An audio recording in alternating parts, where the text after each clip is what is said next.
Hi, welcome to Before You Say I Do, where we actually talk about all the questions that you have before you walk down the aisle. Anyway, this is Citi TV, and if you are listening, it's Citi 97.3 FM. Like I said, this is where we talk about all the questions that you have, you know, before you say I do. And we bring experts, have deep conversations, nuggets are shared, and so much points to be taken before you walk down that aisle. But before I introduce my topic and the guest for today, let's take a quick break and we'll be right back.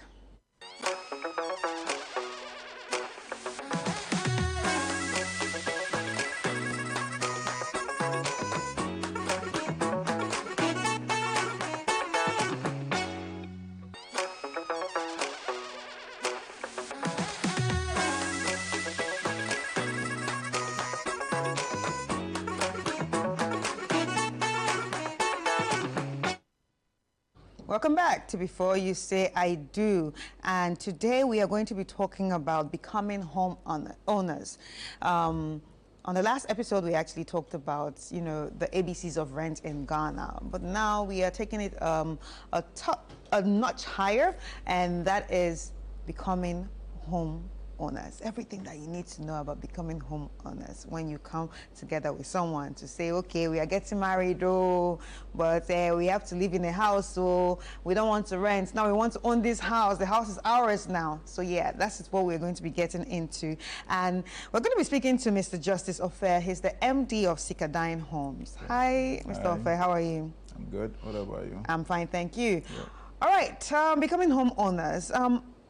Well, you know, the last episode we spoke about the ABCs of rent. Sure. And now the couple right now say, okay, we don't want to rent. We've decided that we want a house. Okay. Take us through the process of, you know, navigating home buying together. Okay. Home buying.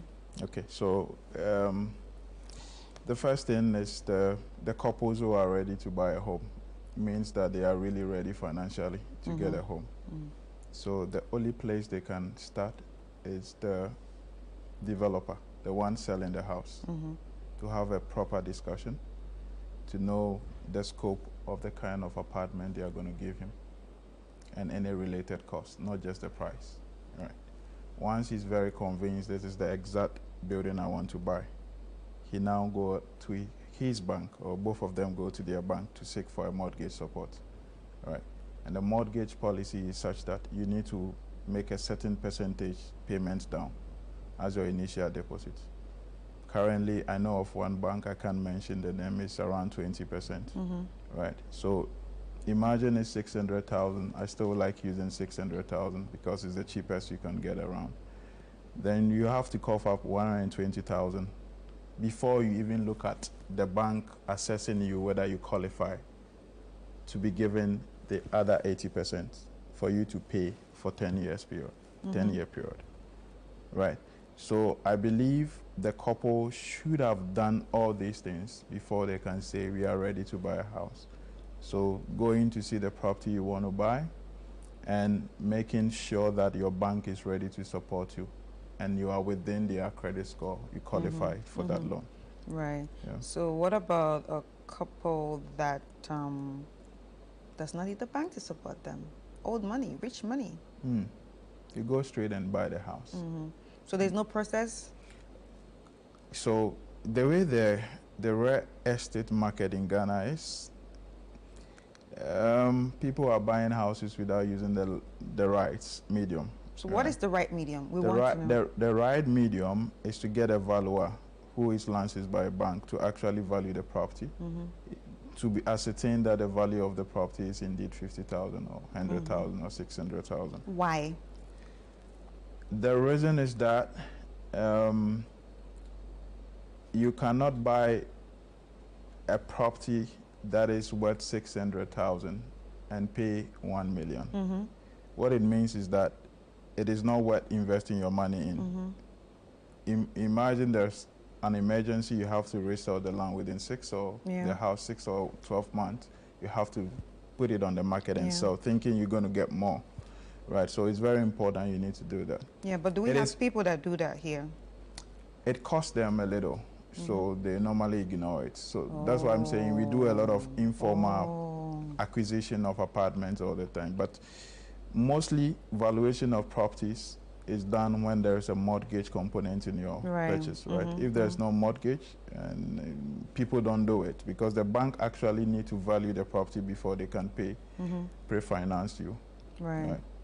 Okay, so how can couples actually assess their household purchasing power? Okay, so I use the purchasing power as a term, right? So, of course, the bank is going to look at or assess you whether you can pay maybe 14,000 every month, right? Probably you as a single cannot, but together you are a household, right? So your purchasing power is leverage on your income. So that have to be ascertained by the bank. Okay. Once they merge your net income and it's good enough for you to pay, why not? Right. Yes. But how can couples actually look for affordability in all this process? Yes, so they need to seek the consultant or an expert who can guide them through. So who are these experts? What are they called? It's just a property management or a marketing company that sell houses. They have all the insight, they have all the information to give you make a better decision. Right. So company like us can also give you analytics to make a good decision in terms of which areas you can actually get apartment very cheap, right? And whether the property indeed is even a good property in terms of the material they used to build to invest. So you also value the properties? Yes, we assess the material they used to. So we market as well. We market properties for developers as well. So we know all the materials that were used to build the houses. Right. So we market based on the value of the material being used, right? So these are critical things you need to look at, right, before you can make any decision as well. Right, yeah. So how can couples manage their expectations and priorities in home ownership? You know, before you do something, well, not just home ownership, in everything that we do, we have expectations. Yes. So now how can you manage those expectations? So probably you are not disappointed or stuff like that. Yes. I think the best thing you need to do is to take your time, do the proper assessment, gather all the information you need. You have to inspect the location in which you're going to buy the apartment. Commonly, you see most of the banks selling mortgages also having apartments that they sell, right? Oh, okay. So basically, people like doing that. Like the bankers themselves, most of the bankers actually acquire houses through their bank mortgage policy. The bank already have a partner developer that they sell land. But you have to take your time, gather all the information, inspect the material, use the right expert or consultant to help you make a good decision. Other than that, you might be disappointed moving into an apartment, spending 15,000 every month to pay off for a 10-year period. I mean, if you are 35 years, you'll be 45 by the time you finish paying there.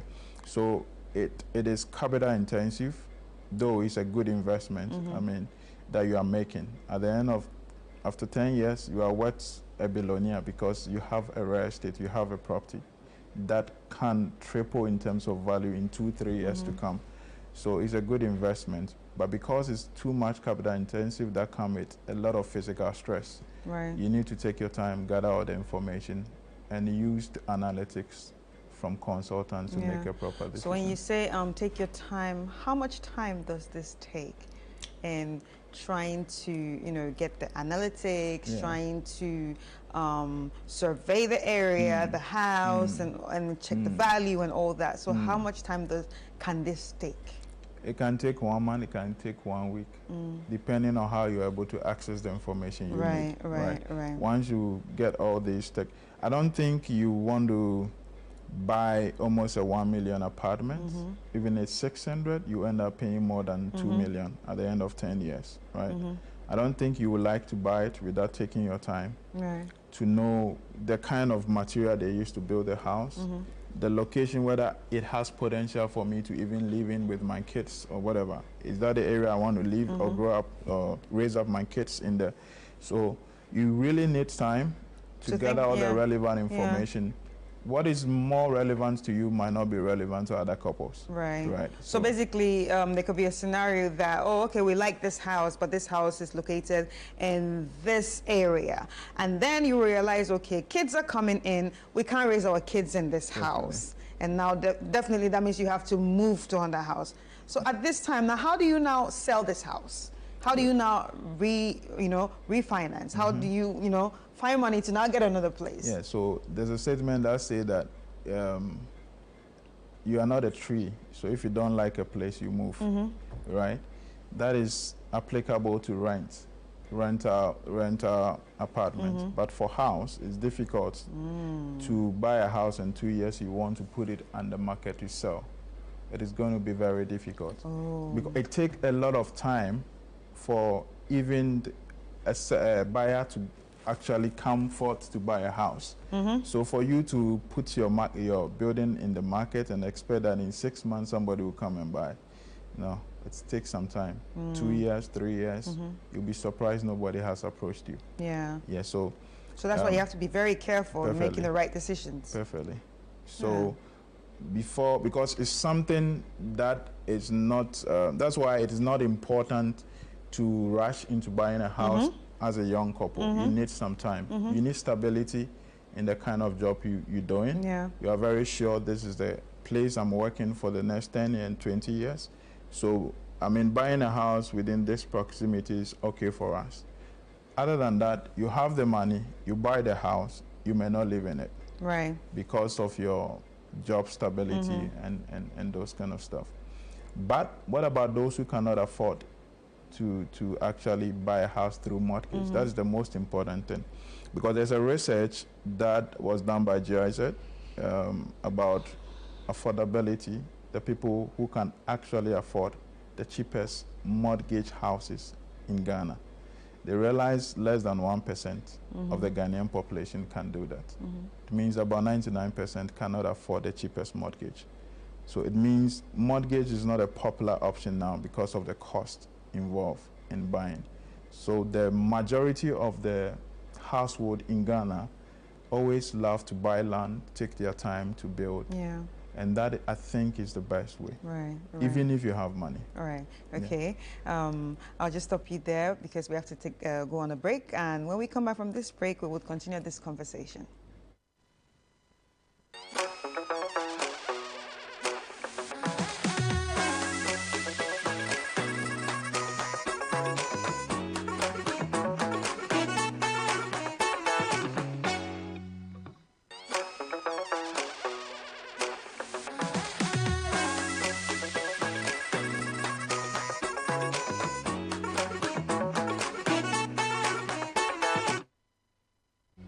Welcome back. It's still Before You Say I Do, and we are having a conversation on becoming homeowners. So you actually stopped at, it was only about 1% of people that can actually buy even the lowest, the cheapest, the cheapest mortgage houses house in Ghana, according to the report from GIZ. So that means it's a better option to buy lands and then build. Yes. All because of what we discussed about the ecosystem you live in. In Kenya, their mortgage is very cheap, even cheaper than in US. US is around 6.3 to 6.8 per annum. Kenya is around 6 to 6.8, right? But Ghana, you mentioned 27% per annum and stuff. Nigeria is around 19 or 11 or so. So the cost involved in buy a house through a mortgage system option is too expensive and gives you a lot of stress because every month you need to cover 15,000 if you are doing a 600,000 K, which is not an easy job. So there is a need for you to look at other options in investing into real estate. As I said, land is the best way. All right. So now let's talk about lands. Okay. How can someone navigate, the journey of buying lands? Because it's not easy. You just don't go there and say, okay, I want this land and that's it. Definitely. And especially with everything that is happening, there's always somebody that says this is his land, this is his father's land and his mother's land. So with that situation, how can we actually navigate the whole buying Okay. of lands? Buying a land is just buying a house, a car. Whenever you buy a car, you have to do change of ownership, right? So if you don't take time to go to the right institution to change ownership after buying the land, because the land is actually in someone's name, and the person is selling it to you. So there must be a legal purchase agreement, which is the first document, that he's selling his land to you, and you've agreed to buy it at such amount. That's the first document you need to deal with. Yeah. The second document is the transfer of ownership, right? Which is basically done with lawyers and courts sealing on it, right? That has to be done, right? That you become the new owner of the land. But when that is done, you have to register your name at the Land Commission. That you have the registered land. Registered land with barcode, no one can take it from you. You end up in court, you still win it, Okay. right? But the system in Ghana is such that it takes a longer time for you to register your land. Minimum 1 year, can take 2 years, 3 years. Why? I don't know. So if you really want to buy a land, you don't just go anywhere and buy a land. Use the right institution. Make sure all these things are done before you cough up your money. Right. That is your purchasing agreement contract. That is your transfer of ownership. And the last one is registering yourself as the new owner of the land at Land Commission. Right. So are there any joint options when it comes to owning lands and owning houses in Ghana? Yes. Like we own it together, we co-own it. Yeah. Does that exist? Yeah, it exists. I don't know, but we have a smart asset. A smart asset, we have different products. We have the co-ownership asset. So two people can actually come together and own a plot of land.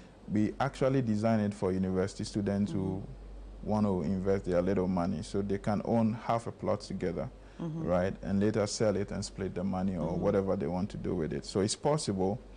Couples are already joint, so when they are buying a land, definitely in the contract they prefer to write both names that they are the co-owners of the land. So it is something they normally do all the time. Wow. Yeah. Wow. So how does the national housing policy come into play in this conversation? Yes, we just need a legal framework that supports or that actually create an enabling environment for people within the lower pyramid of income to be able to also have affordable houses to buy. I believe if I can spend my life renting to own, right, is a smart way you can support me as a country, right? So in other countries, all you need is to locate an affordable apartment, right? And you pay your rent, and your rent payment becomes your repayment to own the house for a certain period of time, right? You get it, but it's not, we don't have such policy here. What we have are government initiative for affordable houses, which sometimes or most often they are not affordable. And still within the lower pyramid of income earners, the middle income and the low income earners cannot afford. Right. And the smart way they can is to start to build gradually. If you take them 2, 3, 5 years to build, I think it's better. They still build and it's still yours. Yes. Wow. Wow. So what are some of the challenges that people or couples face that you have seen? I'm sure you've dealt with a lot of couples. Perfect. Yeah. So what are some of the challenges that you've seen that couples face when it comes to deciding to buy a house or even buy a land? So I think most common is buying a house and thinking about the future. So most of the time, yes, most of the time, if you have a kid, you have to use the kid name because normally, I mean, the kid is going to, I mean, own the property when both of you are not there. Yeah. So we have cases where kids' name have been used and they are divorced. Oh. So how do you deal with who is the owner? How do we split this? So there are technicality, lawyers have to come in and reconstruct the whole contract and stuff. So yes, you know, the divorce rates now within young couples are very huge. And mostly when you read the cases, you realize that splitting of properties are key, right? So it is very important that in buying a property, the couples have to make sure both names are written on it. I think it makes the post-divorce resolution a bit more smoother, right? Than mistakenly trusting one another, and maybe I'm buying it for my wife. When there's a divorce, you say I want it back, yeah, but it's in the name of the wife, so you can't take it back. So these are some of the challenges couples have to go through when there's a divorce. But when there's no divorce, I don't think there's no related issues. Right, the only thing have to be with cost, and if they are building it on their own, sometimes they don't get reliable people, project managers to take care of their project for them, so they can actually increase prices where there is no need to increase prices. So these are normal challenges that if you want to self-build, you go through. Right. Yeah. So how do you manage some disagreements that come up when probably people are house hunting or land hunting? The question again. How do you manage the disagreements that come up? Have you ever seen any disagreements come up sometimes? Like, oh, babe, I wanted 2. No, I wanted 3 rooms. Oh, this room is like this. Oh, no, I want it like that. Yeah. So how do you manage that for to help them coming to, agreement sometimes? Yes, it happens mostly all the time.